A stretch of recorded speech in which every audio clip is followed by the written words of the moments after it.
자, 일과 여가 관계를 보도록 하겠습니다. 자, 마리엔탈의 사례를 한번 보도록 하겠습니다. 1930년대 오스트리아 마리엔탈이라는 도시가 있었는데요. 산업도시에서 일어난 불황을 말합니다. 거기 도시에서 이제 실직이 돼버렸습니다. 실직이 되자 일과 앱으로부터 차단되고 자신들이 자신들만의 시간을 사용할 수 있게 되었습니다. 물리적, 도덕적 동기를 잃어버리더라는 겁니다. 시간이 너무 많다 보니까 동기를 잃어버리더라. 새로운 것도 시도하지 않더라. 점차 무질서하고 공허한 존재로 변해버렸다. 여가를 갖지 못한 이유는 그들이 일을 갖고 있지 않기 때문에, 구속된 시간마저도 없기 때문에 자유로운 시간 또한 없더라는 겁니다. 그래서 일과 여가에서는 마리엔탈 사례에서 볼 수 있듯이 내가 일을 함으로써의 어떤 그 여가를 즐길 수 있는 거지, 일이 없는 상태에서 실직된 상태에서는 여가마저도 어떤 의미가 없더라. 이런 이야기를 하고 있는 겁니다. 스파르타의 사례를 보도록 하겠습니다. 평화가 찾아오자 몰락하였다. 고대 그 스파르타가 굉장히 교육을 잘 시켜가지고 어때요? 아테네를 이겨버렸잖아요. 그래서 평화가 찾아오자 규율과 절제가 부족하고 결여되어 있고 혼돈이 찾아오더라는 겁니다. 아리스토텔레스가 말하기를 스파르타 통치 방식이 여가를 즐기는 삶을 장려하지 않았기 때문에 인간은 물질적 필요, 책임에서 벗어나면 여가를 통해 스스로를 개발하는 자유를 누릴 수 있어야 한다라고 이야기하고 있습니다. 인간과 동물의 구별이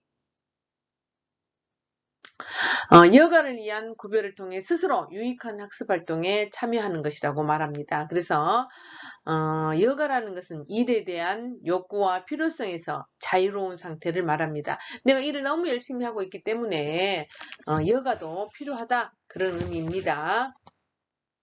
평화롭고 자유로운 사회에서 살아가는데 필요한 어떤 교양과 학예의 연마가 필요했습니다. 그래서 고대 교양이라는 것은 어떤 그 읽고 쓰고 학예 이런 것들을 그 교양이라고 이야기를 하고 있었습니다.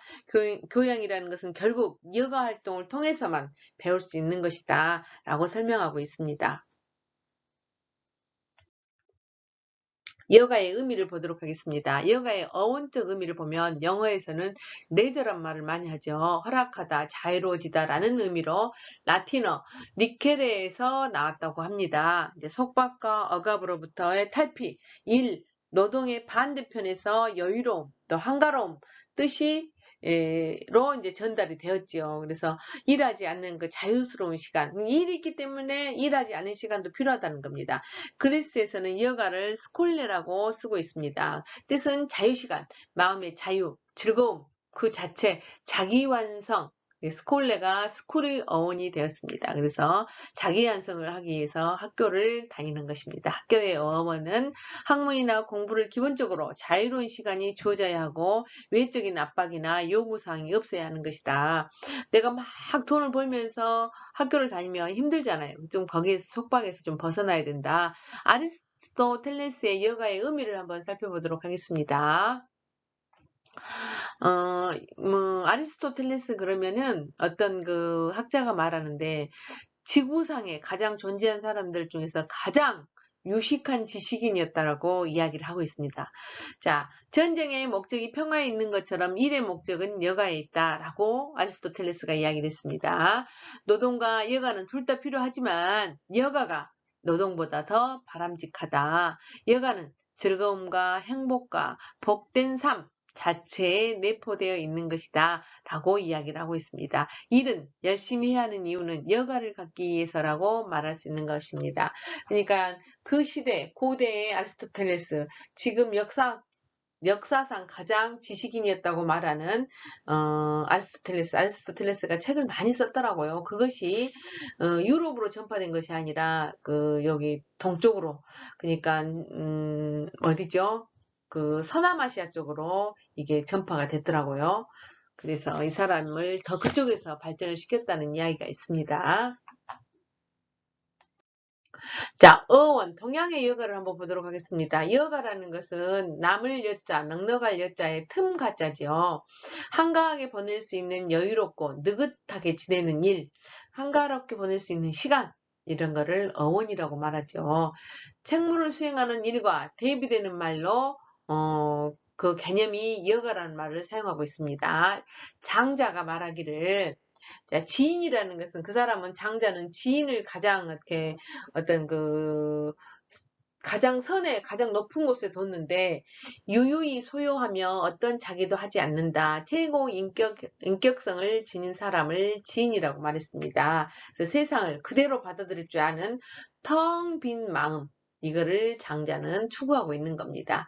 해자와 장자의 이야기를 한번 이야기를 하도록 하겠습니다. 박이야기인데, 해자가 하루는 박을 하나 심었는데 너무 길고 너무 크게 박이 열려서 좋다고 할 것이 아니다. 바가지로도 사용도 못하고 이거 쓸모가 없네 하고 버리려고 합니다. 그래서 장자가 그걸 듣고, 해자, 너는 왜 그것을 그 있는 그대로만 받아들이느냐. 이것이 바가지로도 못 사용하고 쌀독으로도 못 사용한다 하면은 이걸 가지고 배로 판으로 쪼개서 길고 넓고 큰 것이니까 아이 그 냇가에서 뱃놀이 하면서 물놀이 하면서 지내면 되지 않겠느냐. 왜 박이라는 것을 어떤 그 덕이라든지 또는 바가지로만 생각을 하느냐.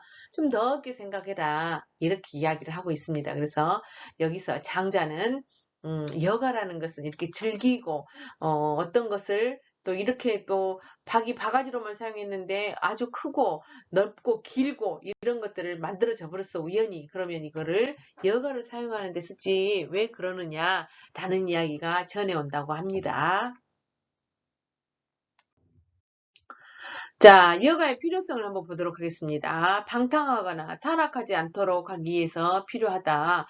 시간적, 금전적 또는 뭐 여유가 있을 때 방탕함. 그러므로 여가의 즐거움은 배움을 알아야 된다. 내가 돈이 많고 내가 시간이 많아. 그러면은 그거는 방탕한 세월을 한다라는 겁니다. 그래서 우리가 여가에 시간이 많고 돈이 많으면 나를 위해서 어떤 배움을 가져야 된다. 아리스토텔레스가 또 말했습니다. 뭐라고 말했는가 봅시다. 전쟁은 자동적으로 절제와 정의를 강제하지만 넉넉한 재산과 평화로운 시간은 사람들을 오만하게 만든다. 그러므로 모든 것을 누린 자들에게 더욱 여가와 교육이 필요하다.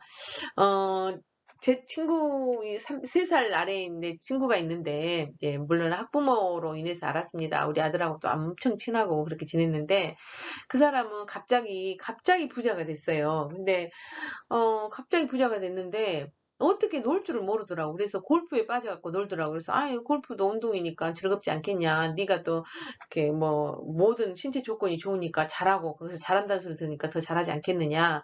근데 뭔가 좀 허전해. 그래서 너가 좋아하는 어떤 거 하나를 배워라.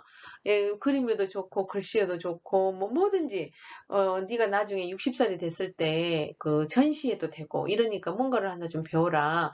그랬더니 골프를 치기 때문에 그 시간을 낼 수가 없다라는 겁니다. 그러면은 일주일에 3번만 다니든 2번만 다니든 1번만 다니든 너가 무엇이 아쉬워서 그렇게 매여서 그러려고 하냐. 편안하게 생각해라. 돈을 한 달분 주더라도 그렇게 생각하면 되지 않겠느냐. 그랬더니 그래야겠네 하면서 지금까지 안 하고 있더라고요. 그래서 여가의 교육은 시민교육이다라는 겁니다. 돈이 내가 많고 내가 어떤 시간이 많고 그러더라도 그 배움의 자세가 없다면 이거 못 배우는 것이구나 제가 생각을 했습니다. 그래서 결국은 여가의 교육은 시민교육이다. 나를 위한 교육이다라는 겁니다. 그래서 돈이 많다고 해서 배우고 돈이 없다고 해서 뭐 못 배우고 이거는 아니다라는 겁니다. 그래서 내가 배움을 어떤 갖고 싶어 한다거나 이러면 배울 수가 있다. 여가의 교육의 내용은 고대 그리스는 읽기와 쓰기, 체육, 음악, 그리기 이런 것들이었다는 겁니다. 그래서 돈벌이가 가정, 경영, 정치적 활동 등을 위한 유용성 때문에 가르치는 것이 아니다. 돈 때문에 가르치는 것은 아니다라는 겁니다. 읽기와 쓰기라는 것은 다른 어떤 것들을 배우는 것이잖아요. 체육이라는 것은 뭐 카타르시스를 위한 것이잖아요. 휴식하고 긴장 완화를 한 것이고 이런 것들이잖아요. 그리고 그리기, 음악이라는 것은 아름다움을 간조하고 이런 거잖아요. 또 그리는 것도 마찬가지고 오늘날의 교양 교육에 해당된다. 그래서 고대 그리스의 여가 교육이라는 것은 읽기, 쓰기, 체육, 음악, 그리기였다라는 겁니다. 그래서 올바른 시민 양성을 위한 교육이 여가가 아닌가. 그래서 여러분들도 시간이 되면은 나의 여가 시간을 즐기는 것이 바람직하다고 생각합니다.